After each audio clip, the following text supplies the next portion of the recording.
Bonjour, il est possible que vous connaissiez déjà la litote et l'euphémisme, et dans ce cas-là, peut-être vous demandez-vous pourquoi j'ai mis dans le titre à la fois intensité et atténuation. Comment est-ce possible? Tout simplement, les figures d'atténuation usent de termes qui atténuent, qui abaissent les mots utilisés au sein du propos, mais uniquement les mots, pas forcément le sens du propos. Les mots sont atténués, mais ce n'est pas pour autant que ce que l'on dit est atténué.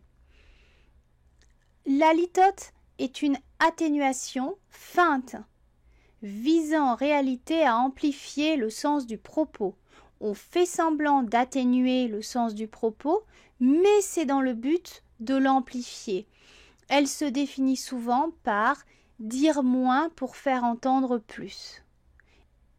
Exemple, ce n'est pas la personne la plus généreuse que j'ai rencontrée pour dire c'est une personne radine, et il n'est pas finot pour dire il est un peu bête. Voilà. La litote se rapproche donc de l'hyperbole. Les deux figures visent à amplifier le propos. L'hyperbole le fait en exagérant le propos, la litote le fait en faisant semblant de l'amoindrir. Mais c'est juste une feinte. L'euphémisme, par contre, est une atténuation non feinte, visant à adoucir le propos. Il est qualifié parfois de bienséance, quand la réalité ainsi adoucie est désagréable, politiquement incorrecte ou autre. L'euphémisme est souvent utilisé dans la presse ou en politique pour minimiser l'impact négatif d'un événement. Exemple d'euphémisme, elle s'est éteinte hier pour dire elle est morte hier. L'existence d'une association possible entre litote et euphémisme pose question. On retrouve ainsi le terme de litote euphémique. L'objectif de la litote est d'amplifier le propos, tandis que l'euphémisme sert à l'adoucir. Les deux concepts sont donc normalement inconciliables, hormis pour créer une nuance dans l'adoucissement ou pour renforcer un effet d'ironie selon le contexte de la phrase. Exemple, la frappe chirurgicale a provoqué quelques dommages collatéraux. Frappe chirurgicale signifie ici bombardement. Donc le bombardement a fait plusieurs morts parmi les civils situés à proximité. Quelque peut s'assimiler à une litote. C'est une façon de dire qu'il y a eu un certain nombre de dégâts. Et donc quelque dit peu pour suggérer beaucoup. Tandis que frappe chirurgicale et dommages collatéraux sont des euphémismes.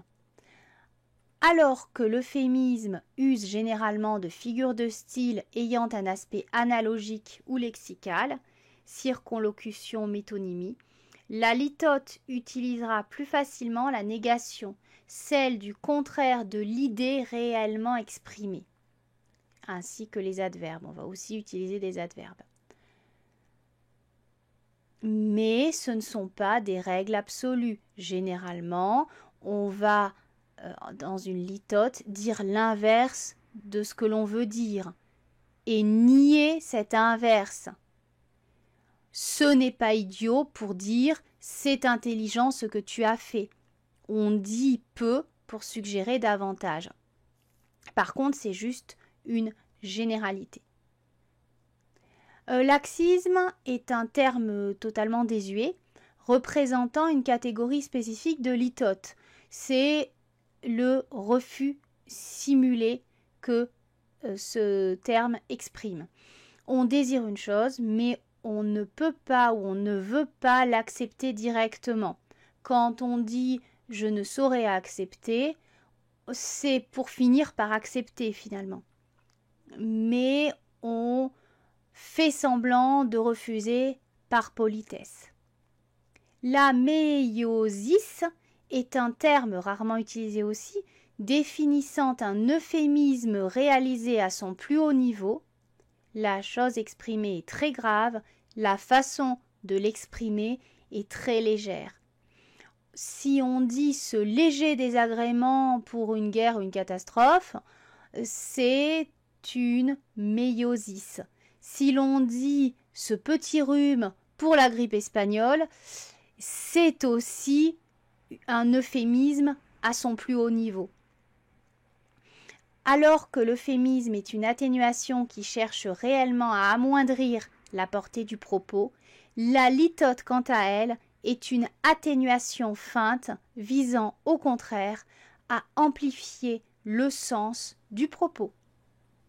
Litote et euphémisme sont généralement des substitutions sémantiques.